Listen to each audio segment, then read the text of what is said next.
Hello and welcome to episode 296 of the Daily Sales Message Podcast, where every single day I share a piece of simple and actionable advice that's designed to help you feel more confident and sell more stuff too. In today's episode, we're looking at this notion that not all buyers are created equally. Not all buyers are created equally. And this is something to bear in mind. When you're in business, in sales, particularly in the early days, when you're quite naive and you're quite keen to do a deal, we'll pursue any and every potential buyer, and we might even say yes to things that we don't really want to say yes to, and we probably shouldn't say yes to, just to get people through the door and to get money through the door and to get things moving. Not all buyers are created equally. We have to bear this in mind. Sometimes it's best to not work with people because they will be an unmitigated nightmare to deal with. And I've had this in the past, not so much in my Clear Sales Message consultancy days, but back when I had a real job, I remember those days.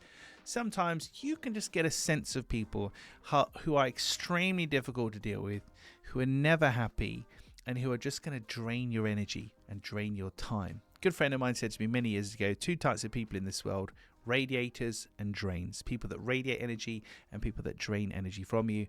And I'm telling you that not all buyers are created equal. We can't just work with anybody and everybody just for the sake of the money. If you come across people that you don't like, there's something about their energy that you're not sure about, please do not deal with them. You will regret it in the end. And I'm sure you may already even have a story of this where you said yes to something, focusing on the money, and it's become a disaster. You wish you'd never done it. So not all buyers are created equally. Be careful about who you work with and who you supply and who you sell to, because some people can really make your life miserable and drain your energy. And money is money. We can just find somebody else who's going to buy and not be so difficult. And this also pertains to those kind of people you meet in life. When they're asked to give a score out of 10, they say, well, I'm going to give you a 9 because I don't score 10 out of 10 on principle. Those people in particular, you definitely want to watch out for those people. People are just impossible to please. Not all buyers are created equally.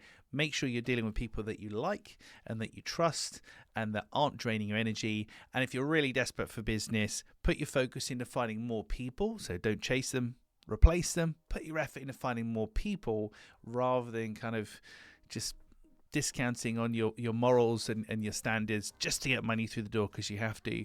Put yourself in that powerful, strong position. Talk to more people. Get yourself out there, because when you have more potential buyers and more options, you've got less pressure and you don't feel inclined to deal with people just for the money, and you can protect your peace ultimately. Right, that's it for this very kind of mental health based episode of the Daily Sales Message Sales Podcast. Tomorrow, in episode 297, I'm afraid your opinion doesn't matter. I'm afraid it doesn't. And I'm going to tell you why. And your opinion about something in particular, it really, really doesn't matter. And I mean that with all due respect, but it really doesn't matter, least of all to your buyer. So tune in tomorrow for that. In the meantime, if you haven't already, head on over to sellingconfidencescore.com. That's sellingconfidencescore.com. There is a simple 20-question quiz there where you can get a score on how well you're doing at selling, where you might need to improve, and more importantly, how to improve. You get a free, simple action plan to make some very simple tweaks and changes, and you can do it today for free, and it takes about 2 minutes to do. That's it for this episode. Thank you for listening or watching all the way to the end. I do appreciate it. I'll catch you tomorrow for another episode.